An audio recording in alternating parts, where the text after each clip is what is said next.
बिस्मिल्लाहिर्रहमानिर्रहीम। अस्सलाम वालेकुम बच्चों, उम्मीद है आप खैरियत से होंगे। इस चैनल पे आप पढ़ रहे हैं सेकंड ईयर की पाक स्टडीज़ और आज हम पढ़ेंगे चैप्टर नंबर 2। उसका क्वेश्चन नंबर 1 है पाकिस्तान की इब्तदाई मुश्किलात क्या थीं और कोई सी 6 मुश्किलात बयान कीजिए। क्वेश्चन का आंसर है पेज नंबर 27 और पेज नंबर 28 के ऊपर। तो स्ट्रेट अवे इसकी है हम रीडिंग स्टार्ट करते हैं। हाईलाइटर लेड पेंसिल आपके पास हो, अगर बुक्स आपके पास हैं तो। पहली हेडिंग है रेडक्लिफ की नाइंसाफियाँ। 3 जून 1947 को ये बेटा डिसाइड किया गया कि पंजाब और बंगाल को मुस्लिम अक्सरीती और गैर मुस्लिम अक्सरीती इलाकों में डिवाइड कर दिया जाएगा, क्योंकि डिवीज़न से पहले जो बंगाल है और पंजाब है, इसके एक हिस्से में मुसलमानों की तादाद ज़्यादा थी और दूसरे हिस्से में एरिया के अंदर नॉन मुस्लिम्स हिंदू या सिख बहुत ज़्यादा तादाद में मौजूद थे। तो कहा गया कि इस इलाके को डिवाइड किया जाएगा और डिवाइड करने के लिए एक कमीशन बनाया गया और ये भी कहा गया कि जो कमीशन जो डिसीजन करेगा पार्टीज़ उसको एक्सेप्ट करेंगी। तो इस जो कमीशन का जो हेड है वो एक बरतानवी माहिर कानून, उसका नाम सर रेडक्लिफ, उसको इसका हेड बनाया गया। लेकिन इसने जो डिवीज़न की वो लॉर्ड माउंटबेटन जो यहाँ पर वायसराय था आखिरी सब कॉन्टिनेंट का, उसके दबाव में आकर उसने डिवीज़न की और काफ़ी सारे मुस्लिम अक्सरीती इलाके जो थे वो जानबूझ के भारत में शामिल कर दिए गए, क्योंकि आबादी के मुताबिक लोगों को डिवाइड करना था और अकॉर्डिंग टू देयर मज़हब और अकॉर्डिंग टू देयर जोग्राफिया। तो वो कौन कौन से इलाके थे जिससे मुसलमानों को या पाकिस्तान को महरूम कर दिया गया। गुरदासपुर की 3 तहसीलें थी जी, पठानकोट, गुरदासपुर खुद और बटाला। इसके अलावा ज़िला फ़िरोज़पुर की तहसील जीरा और बाद दूसरे इलाके हिंदुस्तान को सौंप दिए गए। और ये भी कहा जाता है कि 11 अगस्त की रात तक ये सारे के सारे इलाके मुस्लिम अक्सरीती इलाके थे, इसलिए ये सारे के सारे इलाके पाकिस्तान के साथ कनेक्टेड थे। जब मैप बनाया गया तो किसी तरह कायद आज़म तक ये खबर पहुँच गई कि मैप के साथ छेड़छाड़ की जा रही है। तो कायद आज़म ने अपने पर्सनल सेक्रेटरी को उस रेडक्लिफ से मिलने के लिए भेजा। जब उनसे मिले तो उन्होंने रेडक्लिफ से कहा कि हमारे सोर्सेज के मुताबिक हमें ये पता चला है कि आप जो मैप है इसके साथ छेड़छाड़ कर रहे हैं। और वो जो मैप था उसकी जो पर्सनल रूम था, उसका जो ऑफिस था रेडक्लिफ का, उसकी वॉल के साथ लगा हुआ था। तो बाकायदा वहाँ जाकर उन्होंने देखा तो वो इलाके बाकायदा मार्क हुए हुए थे। तो ये देख कर जो रेडक्लिफ था वो थोड़ा घबरा गया और उसने कहा जो इलाके पहले से डिवाइडेड हैं वो वैसे ही डिवाइड किए जाएंगे, आपको इसके बारे में परेशान होने की कोई ज़रूरत नहीं है। और जाने कौन आकर यहाँ पर इस मेरे मैप को छेड़ता रहा। लेकिन वही हुआ जिसका डर था। 3 दिन के बाद जब क़याम पाकिस्तान का ऐलान किया गया तो ये लोग बड़े आराम से बैठे हुए थे कि क्योंकि हम अकॉर्डिंग टू द प्लान, जो 3 जून 1947 का प्लान था कि लोगों को उनकी आबादी के मुताबिक, मज़हब के मुताबिक और जोग्राफिया के मुताबिक दोनों मुल्कों में से डिसाइड कर दिया जाएगा किसके साथ वो जाना चाहते हैं। तो इन इलाकों के लोग बड़े आराम से बैठे हुए थे कि हम यहीं पर रहेंगे, पाकिस्तान का हिस्सा बनेंगे। लेकिन जब 14 अगस्त को ऐलान हुआ पाकिस्तान और भारत का, तो ये इलाके भारत को दे दिए गए। इतनी अच्छी न्यूज़ नहीं थी वहाँ के मुसलमानों के लिए। तो फिर दुनिया की सबसे बड़ी जो माइग्रेशन थी वो हिजरत हुई और उस हिजरत के बाद मुसलमानों के साथ क्या सलूक हुआ, बुरी तरह से मुसलमानों को काट दिया गया। गुरदासपुर के इलाकों को हिंदुस्तान में शामिल करने से रियासत जम्मू कश्मीर तक का रास्ता हिंदुस्तान को दे दिया गया। एक और जो चाल चली गई ना, जो रियासत जम्मू कश्मीर है जिसका 1000 से ज़्यादा लंबा बॉर्डर डायरेक्टली पाकिस्तान के साथ कनेक्टेड है, आबादी जो थी वो मुस्लिम थी, तो स्ट्रेट अवे सारे का सारा वो पाकिस्तान के साथ कनेक्ट होना था। और जो रियासत जम्मू कश्मीर है उसको तो नेचर ने पाकिस्तान के साथ जोड़ा हुआ है, लेकिन जानबूझ के चीटिंग करके वो रास्ता भारत को दे दिया गया ताकि वहाँ से वो कनेक्ट होकर रियासत जम्मू कश्मीर पर कब्ज़ा कर लें। और ऐसा ही हुआ आने वाले वक्त में कि वहाँ पर बाकायदा भारत ने इन्हीं इलाकों से अपनी फ़ौज कश्मीर के अंदर दाखिल की और 72 साल अप्रॉक्सीमेट 73 ईयर्स आने को आए, भारत वहाँ पर जुल्म व बर्बरियत की एक दास्तान रकम किए हुए है। यही वजह है कि अब 3 बड़ी जंगें हो चुकी हैं पाकिस्तान और भारत के दरमियान, 1948, 1965, 1971, अंडरलाइन कर लीजिए। दूसरी जो मुश्किल थी वो है इंतज़ामी मुश्किलात। पाकिस्तान के इलाकों में सरकारी मुलाजमतों पर फायज गैर मुस्लिम बड़ी तादाद में हिंदुस्तान चले गए। 1957 की वार के बाद सारे के सारे जो ओहदे थे, सारे के सारे डेजिग्नेशंस थे वो हिंदुओं को दे दिए गए। तो जब हिंदू यहाँ से माइग्रेट करके भारत में चले गए तो दफातर खाली हो गए। दफातर में फर्नीचर, स्टेशनरी, टाइपराइटरों वगैरह की कमी थी। अक्सर दफातर ने खुले आसमान तले काम किया। हिंदुस्तान जाते हुए ये हिंदू दफ्तरी रिकॉर्ड भी तबाह कर गए। इस वजह से दफातर में काम करने में बड़ी दुश्वारियाँ पेश आईं। तो इवन ये भी कहा जाता है कि जो अगर कोई पेजेस थे उन पेजेस को स्टेपल करने के लिए स्टेपलर नहीं था, पेन नहीं होती थी उस वक्त पास। तो ये हम जो जड़ी बूटियाँ होती हैं उनके साथ कांटे वगैरह जो होते हैं आमतौर पे, वो कांटे लेके उन कांटों से नथी करते थे, कनेक्ट करते थे कागज़ों को। तीसरा है माजरीन की आबादकारी। ऑब्वियसली जैसे मैंने आपसे भी शेयर किया कि बहुत बड़े इलाके में, ख़ास तौर पे पंजाब के अंदर लोगों को माइग्रेट करना पड़ा, हिजरत करनी पड़ी। लाखों लोगों ने अपने वतन को छोड़ा और पाकिस्तान की जानिब हिजरत करने लगे।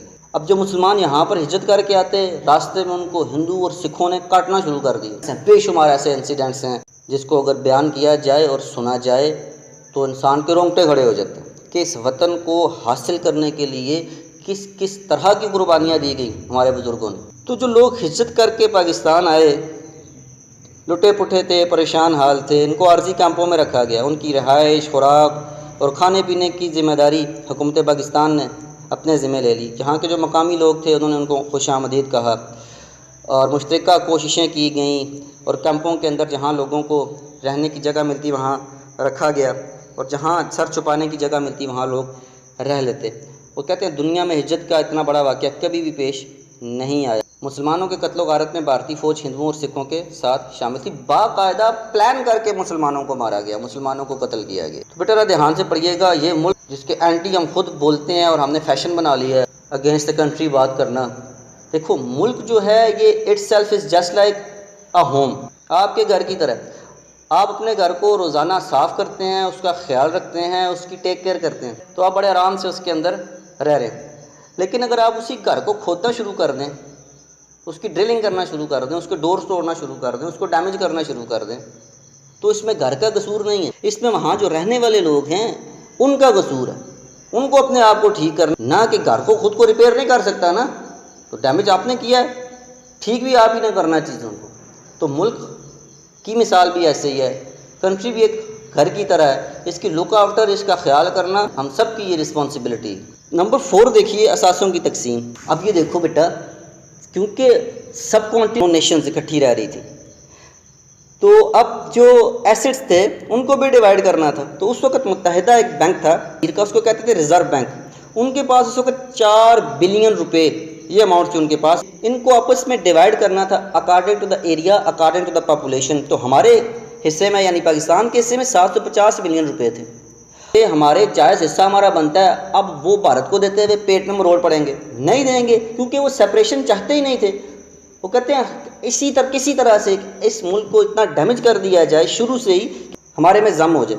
तो पाकिस्तान मुसलसल मुतालबा करता रहा और इंटरनेशनल जो कंट्रीज़ हैं उनसे बात करता रहा। तो भारत अपनी साख बचाने के लिए उन्हें एक किस्त हमें दी जी, तो भारत ने एक किस्त 200 मिलियन रुपए दे दिए, बाकी रोक लिए। यानी 750 देने से 200 दिए, अब 550 बाकी रहते हैं, वो को नहीं दिए।